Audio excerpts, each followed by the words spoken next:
Waalaikumsalam warahmatullahi wabarakatuh. Sebelum kita mulai pembelajaran hari ini, mari kita berdoa terlebih dahulu. Doa dimulai. Pendapat. Materi yang akan kita bahas hari ini adalah pasca bencana. Sebelum kita mulai pembelajaran hari ini, silakan untuk dibagi menjadi 7 kelompok. Iya, Bu. Setelah kelompok terbentuk, silakan kalian mendiskusikan materi dari kelompok 1 sampai 3, mendiskusikan materi tentang upaya yang dilakukan sebelum pasca bencana. Dan kelompok 4 sampai kelompok 7 mendiskusikan tentang upaya yang dilakukan setelah pasca bencana. Silakan kalian mendiskusikan materi yang akan kalian bahas. Baik, Bu.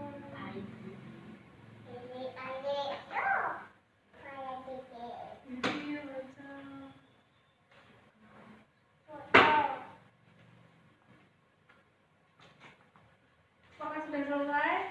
Kalau sudah, baik, silakan dipresentasikan di depan ya.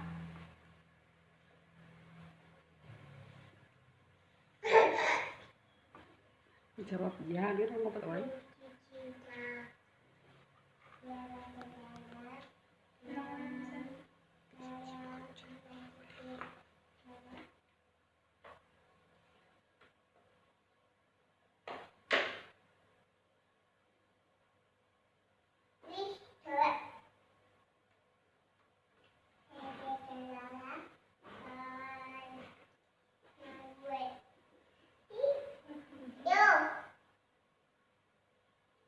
Cara umum.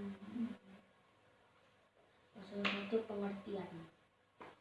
Pengertian mitigasi bencana adalah Secara umum menanggung bencana dapat dikelompokkan menjadi 3 tahapan dengan beberapa kegiatan yang dapat dilakukan mulai dari pra bencana pada saat tanggap darurat dan pasca bencana UU nomor 24 tahun 2007. Pasca bencana adalah periode waktu masa setelah tahap kegiatan tanggap darurat terjadinya bencana. Penanganan pasca bencana adalah segala upaya dan kegiatan perbaikan fisik maupun non fisik yang dilakukan setelah terjadinya bencana masa tanggap darurat.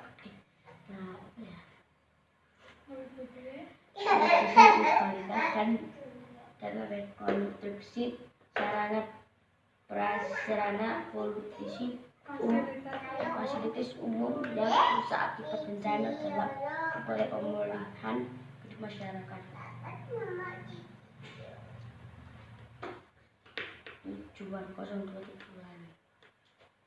mengurangi risiko dampak yang ditimbulkan oleh bencana khususnya bagi seperti korban jiwa, kematian, kerugian ekonomi kostat dan kerusakan sumber daya alam. 2. Sebagai landasan pedoman untuk perencanaan pembangunan. 3. Meningkatkan pengetahuan masyarakat public awareness dalam menghadapi serta mengurangi dampak resiko bencana sehingga masyarakat dapat hidup dan bekerja dengan aman.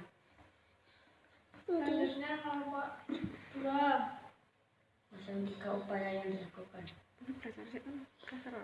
Kegiatan pada tahap pasca bencana terjadi perbaikan kondisi masyarakat yang terkena bencana dengan memfungsikan kembali prasarana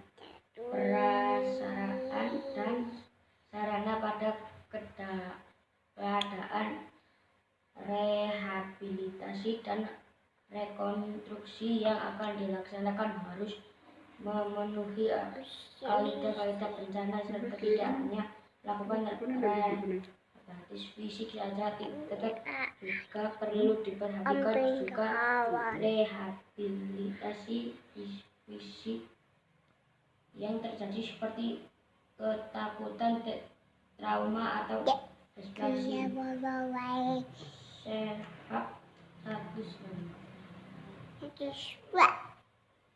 bahkan pendukung rehabilitasi dan rekonstruksi BRR memiliki tugas untuk mempersiapkan action plan yang akan menjadi pedoman pelaksanaan rehabilitasi dan rekonstruksi dalam bentuk kajian, proposal,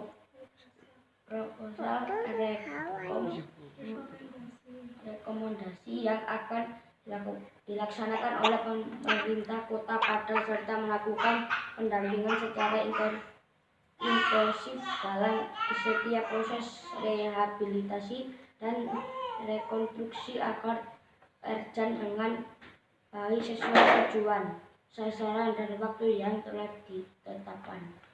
Baik, kelompok selanjutnya yang akan membahas upaya setelah terjadinya pasca bencana. Upaya pemulihan recovery pasca bencana.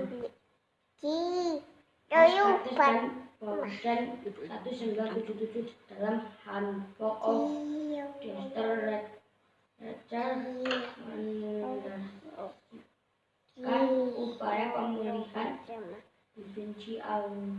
sebagai berikut. Definisi awal pemulihan menentukan bahwa pemulihan yang dapat diprediksi terdiri dari bagian yang dapat diidentifikasi terjadi secara beruntun. Misalnya jalur untuk pemulihan yang ditekan kembali ke kondisi normal atau menggabungkan tindakan yang telah menjadi baru yang terjadi dengan produksi keberlanjutan, keretaan, masa penundaan.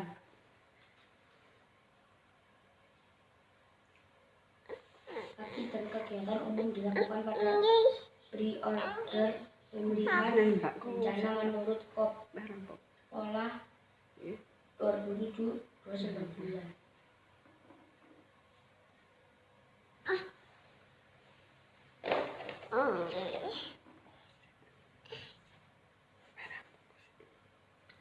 Baik, karena presentasi kelompok sudah selesai, mari kita bisa mendengarkan video di sini.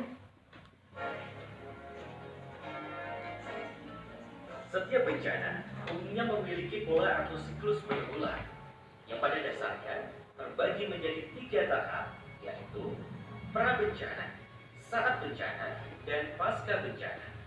Penanggulangan pada tahap pasca bencana terbagi menjadi 2 tindakan utama, yakni 1.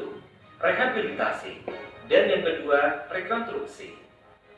Sasaran utama rehabilitasi adalah untuk mengembalikan kondisi daerah yang terkena bencana yang serba tidak menentu ke kondisi normal yang lebih baik, agar kehidupan dan penghidupan masyarakat dapat berjalan kembali.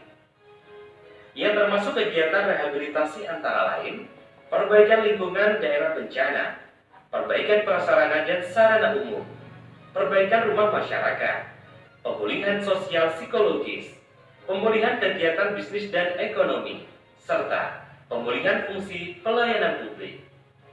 Sedangkan rekonstruksi bertujuan untuk membangun kembali sarana dan prasarana yang rusak akibat bencana secara lebih baik dan sempurna. Yang termasuk kegiatan rekonstruksi antara lain, pembangunan kembali prasarana dan sarana dasar seperti jalan, listrik, air bersih, dan lain sebagainya. Pembangunan kembali sarana sosial masyarakat seperti tempat ibadah, balai adat, dan lain sebagainya. Pembangkitan kembali kehidupan sosial budaya masyarakat, penerapan rancang bangun yang tepat, dan penggunaan peralatan yang lebih baik dan tahan bencana. Dengan rehabilitasi dan rekonstruksi yang tepat, dampak bencana dipulihkan dengan cepat. Kehidupan masyarakat kembali aman dan selamat.